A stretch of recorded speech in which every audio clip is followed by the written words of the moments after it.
Halo, apa kabar? Ketemu lagi dengan saya Agus Suryadharma. Nah, kali ini kita mau bahas tentang pro dan kontra pembatasan angka kredit yang tertuang pada Permenpan 1 tahun 2023 tentang jabatan fungsional. Kalau misalnya kita melihat ke belakang, sebenarnya angka kredit yang ditetapkan oleh atau pembatasan angka kredit itu sudah ada sejak keluarnya Permenpan 13 tahun 2019.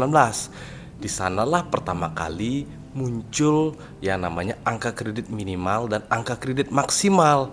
Nah, pada Permenpan 13 tahun 2019 itu diatur di mana angka kredit maksimal yang boleh dicapai oleh seorang pejabat fungsional setiap tahunnya hanya sebesar 150% dari angka kredit minimal yang harus dicapai pada setiap jenjang. Jadi setelah Permenpan 13 tahun 2019 ini berlaku, 3 tahun setelahnya terbit Per BKN 11 tahun 2022, di mana di sana lebih dipertegas lagi tentang yang namanya angka kredit minimal dan angka kredit maksimal.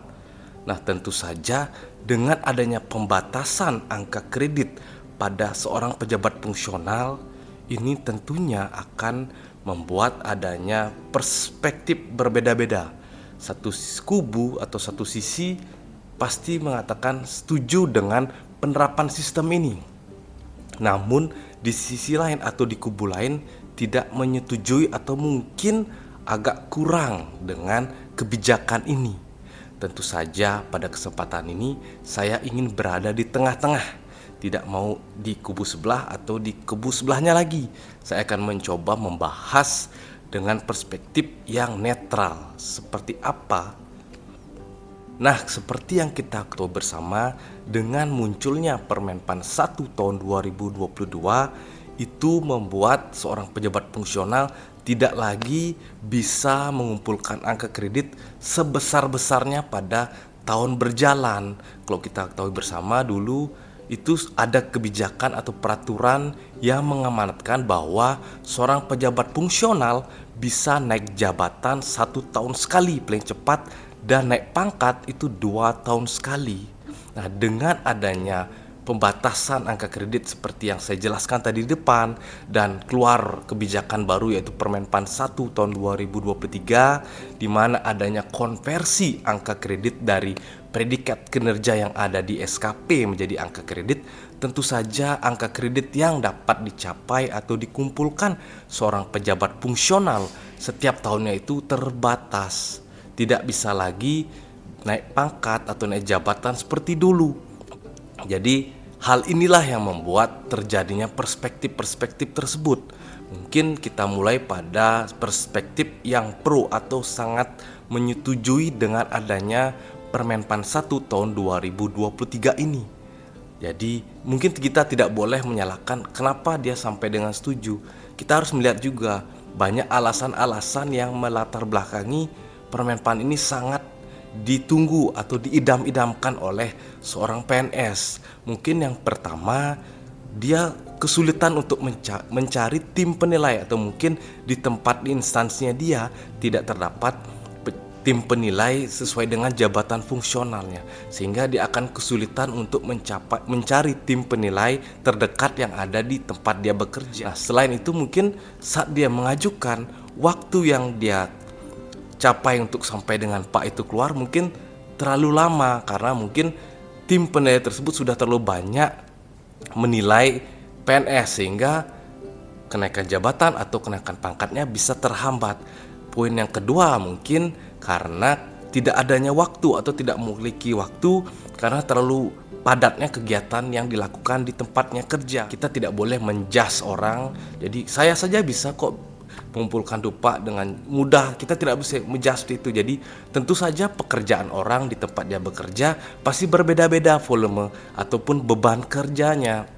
Jadi dia tidak memiliki waktu yang banyak untuk mengumpulkan dupa, bukti-bukti yang tentunya itu sangat banyak harus dilengkapi. Mungkin itu tidak sempat dia lakukan sehingga kenaikan pangkat atau kenaikan jabatannya terhambat. Mungkin poin ketiga, Jadi kita dapat sampaikan bahwa masing-masing jabatan fungsional memiliki instansi pembina masing-masing, memiliki butir kegiatan masing-masing yang berbeda pula. Yang jabatan atau naik pangkat itu berbeda tingkat kesulitannya dari jabatan satu dengan jabatan yang lain, sehingga mungkin antara jabatan A dan jabatan B mungkin bukti yang harus dikumpulkan itu berbeda kesulitan untuk mencarinya. Jadi itu juga menjadi hambatan bagi seorang pejabat fungsional untuk naik jabatan dan naik pangkat. Belum lagi mungkin pemikiran atau cara pandang seorang tim penilai yang berbeda dengan PNS yang mengajukan angka kredit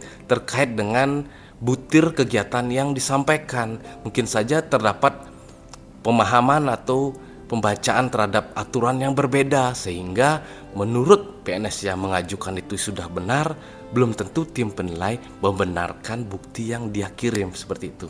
Mungkin itu yang melatar belakangi pihak yang pro ini senang dengan keluarnya Permenpan 1 tahun 2023. Mereka tidak usah lagi untuk mengumpulkan dupa, untuk mencari bukti-bukti, mereka sudah bisa otomatis mendapatkan angka kredit dengan konversi dari predikat talenta yang ada di SKP menjadi angka kredit tahunan yang mungkin dapat dikumpulkan untuk naik jabatan ataupun naik pangkat. Nah, ini merupakan dari pihak pro atau yang sangat mendukung, sangat mengidam-idamkan Permenpan 1 tahun 2023 ini. Kemudian bagaimana dari sudut pandang bagi yang mungkin berseberangan, atau kita tidak bisa mengatakan tidak pro, mungkin agak berseberangan. Seperti apa? Yang pertama, mungkin mereka dengan mudahnya mereka dulu bisa mengumpulkan dupa untuk naik jabatan atau naik pangkat, sehingga mereka bisa naik jabatan setahun sekali, naik pangkat 2 tahun sekali. Nah, mereka sudah terlalu mudah atau terlalu fasif dalam mengumpulkan dupa tersebut. Jadi mereka itu dimudahkan dengan adanya kebijakan bisa naik jabatan setahun dan naik pangkat 2 tahun sekali.